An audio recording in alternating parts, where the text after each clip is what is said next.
السلام علیکم ورحمۃ اللہ وبرکاتہ۔ بسم اللہ الرحمن الرحیم۔ عزیز طلبہ کرام، آج ہم جماعت نہم کلاس میں موجود ہے اور مضمون ہے اسلامیات، سبق نمبر 4 ہے جو عنوان ہے فضائل قرآن کے نام سے۔ اس سے پہلے آپ حضرات نے گزشتہ سبق میں پڑھ لیا تھا کہ قرآن مجید کے نام، جو کچھ مخصوص نام جو خود قرآن پاک میں مذکور تھے، ذکر تھے، ان کو باحوالہ میں نے آپ حضرات کو سمجھا دیا، اور اس کے ساتھ ساتھ قرآن مجید سے مسلمانوں کا تعلق کس نوعیت کی رہا ہے اور کس نوعیت کی ہے وہ بھی آج آپ حضرات کو میں نے سمجھا دیا۔ تو آج ہم پڑھنے جا رہے ہیں فضائل قرآن کے نام سے۔ ویسے قرآن پاک کی فضیلت بے شمار ہے، بے حساب ہے۔ باقی کتاب کے اندر اس وقت مختصراً 6 فضیلت بیان کیے گئے ہیں، جو وائٹ بورڈ میں بھی میں نے مختصر لکھے ہیں، اور جب میں پڑھاؤں گا تو بورڈ کی طرف بھی آپ حضرات کا توجہ دلانا چاہتا ہوں، تاکہ جو مختصر میں نے لکھے ہیں ان کو بھی دیکھ لے اور اپنی کتاب کی طرف بھی دیکھ لے، تاکہ میں جب لیکچر دینا چاہوں تو آپ حضرات کا توجہ یکسوئی کے ساتھ کتاب کی طرف ہو اور وائٹ بورڈ کی طرف ہو، تاکہ آپ حضرات سمجھنے کی کوشش کر لیں۔ سب سے پہلے جو فضائل قرآن میں سے ایک فضیلت، قرآن مجید اللہ تعالیٰ کی نازل کردہ آخری الہامی کتاب ہے، جو بورڈ میں بھی میں نے تعریف کیا ہے۔ یہ آپ حضرات کو معلوم ہوگا کہ قرآن مجید رب کائنات کی کتاب ہے، جو بے مثال خصوصیات اور خوبیوں کا مجموعہ ہے۔ قرآن مجید اللہ تعالیٰ کی نازل کردہ آخری الہامی کتاب ہدایت ہے، جو روز قیامت تک انسانوں کو ہدایت دیتی رہے گی۔ اس کے بعد کوئی اور کتاب نازل نہیں کی جائے گی، اللہ کی طرف سے اعلان ہے، کیونکہ اس کتاب برحق میں انسانوں کی تمام مشکلات کا حل پیش کر دیا گیا ہے، اور انسانوں کو مزید کسی الہامی کتاب کی ضرورت باقی نہیں رہی ہے۔ دوسری فضیلت جو قرآن پاک کی ہے، جو بورڈ میں نے لکھا ہے، وائٹ بورڈ کی طرف نظر رکھیں کہ جہاں پر میں نے لکھا ہے قرآن مجید کی حفاظت کا ذمہ داری خود پروردگار عالم نے لیا ہے۔ یہ وائٹ بورڈ میں نے لکھا ہے۔ لہذا عزیز طلبہ، اس کا قیامت کے دن تک محفوظ رہنا از حد ضروری ہے۔ قرآن پاک کا قیامت کے دن تک محفوظ رہنا از حد ضروری ہے، تاکہ ہر زمانے کا انسان اس سے ہدایت حاصل کرتا رہے۔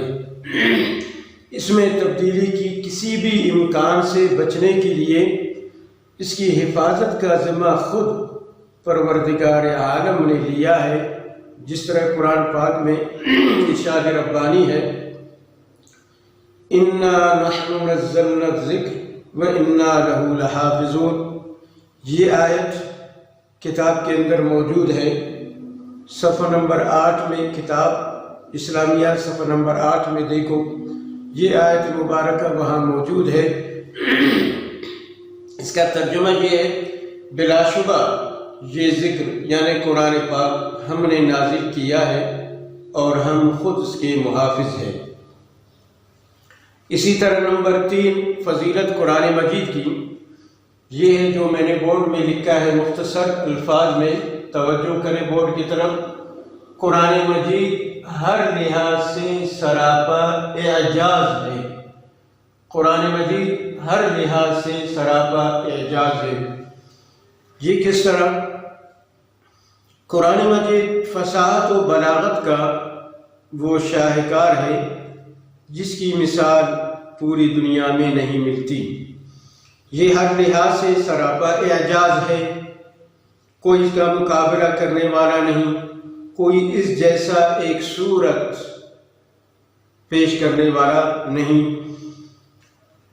اسی لیے اللہ تعالیٰ قرآن کے مخالفوں کو دعوت دیتے ہیں کہ قرآن کی مانند ایک صورت ہی بنا لاؤ، جس طرح ارشاد ربانی ہے اللہ تبارک و تعالیٰ نے قرآن پاک میں سورۃ البقرہ میں باقاعدہ کفار کو چیلنج دیا ہے ان الفاظ میں، وَإِن كُنتُمْ فِي رَيْبٍ مِّمَّا نَزَّلْنَا عَلَىٰ عَبْدِنَا فَأْتُوا بِسُورَةٍ مِّن مِّثْلِهِ۔ ترجمہ: اور جو کتاب ہم نے اپنے بندے پر اتاری ہے، اگر تمہیں اس میں کوئی شک ہے تو اس جیسی ایک صورت لے آؤ۔ ظاہر ہے کہ نہیں لا سکتے، اور قرآن پاک معجز ہے اور لوگ اس کے مقابلہ کرنے سے عاجز ہیں۔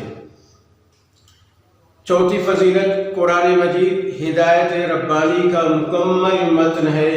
جو وائٹ بورڈ میں میں نے لکھا ہے اس طرف توجہ کرے، قرآن مجید ہدایت ربانی کا مکمل متن ہے جو زندگی کے ہر شعبے میں رہنمائی کرتی ہے۔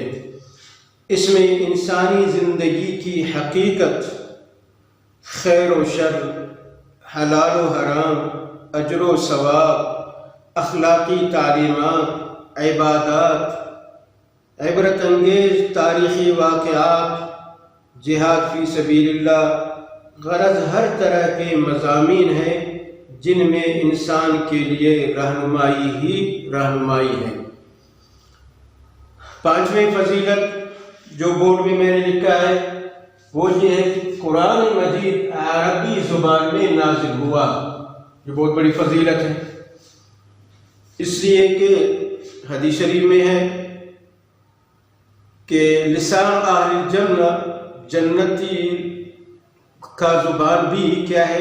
عربی ہے، اور حضور نے فرمایا کہ میں بھی عربی ہوں، اور قرآن مجید بھی عربی زبان میں نازل ہوا ہے۔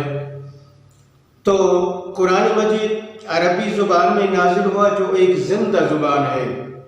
یہ زبان آج بھی دنیا کے بے شمار ممالک میں بولی اور سمجھی جاتی ہے، اور دنیا کی بڑی زبانوں میں شمار ہوتی ہے۔ نمبر 6 فضیلت جو آخری جو بورڈ میں نے لکھا ہے وہ یہ ہے کہ قرآن مجید کی معلم کو بہترین شخص قرار دیا گیا۔ حدیث شریف میں ہے۔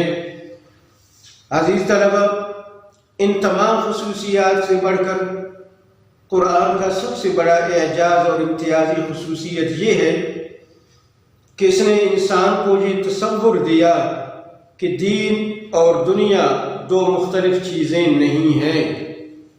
یہ لفظ کو، اس جملے کو یاد کریں، یاد رکھیں کہ دین اور دنیا دو مختلف چیزیں نہیں ہیں۔ یہ اکثر بورڈ کے پیپروں میں یہ آیا ہے یہ سوال، تو وہاں پر یہ آپ نے مختصر سوالات میں بھی آئے ہیں اور صحیح اور غلط والے میں بھی آئے ہیں، تو آپ حضرات کو یہ توجہ کے ساتھ اس جملے کو سننا ہے کہ دین اور دنیا دو مختلف چیزیں نہیں ہیں۔ دین دنیاوی زندگی اور آخرت کی زندگی کے لیے فلاح و نجات حاصل کرنے کے ذرائع فراہم کرتا ہے۔ عزیز طلبہ، یہی وجہ ہے کہ آن صلی اللہ علیہ وسلم نے قرآن مجید سیکھنے اور سکھانے کو بڑی نیکی قرار دیا اور انسان کو بہترین انسان قرار دیا جو قرآن سیکھتا ہے اور پھر اس کی تعلیمات کو اوروں تک منتقل کرتا ہے۔ چنانچہ حدیث شریف میں ہے کہ آن صلی اللہ علیہ وسلم نے فرمایا کہ خیرکم من تعلم القرآن وعلمہ، تم میں بہترین شخص وہ ہے جو قرآن کریم سیکھے اور اس کو سکھائے، یعنی اسے دوسروں کو پڑھائے۔ اسی طرح اکرام، یہ 6 فضائل قرآن پاک کے آپ حضرات کے سامنے آ گئے اور بیان ہو گئے۔